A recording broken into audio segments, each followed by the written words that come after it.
ลบเจ็ดบ่ได้ต้องยืมหัวสิบใส่เจ็ดนับห้าเป็นหัว15เดี๋ยวแล้ว8 9 10 11 12 13 14 15เหลืออยู่8 2ลบ1 1 2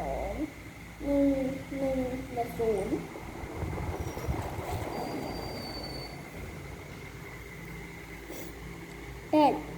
2ลบ8บ่ได้ต้องยืมหัว10มาใส่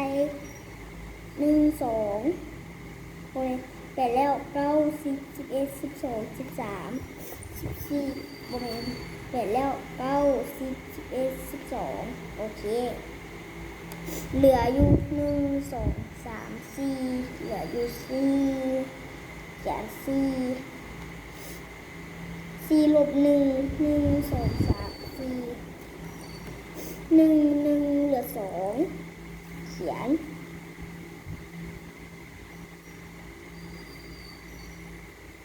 อีแม่เขียนแล้วเบิ่งไม่กวดเบิ่งด้วยบัดนี้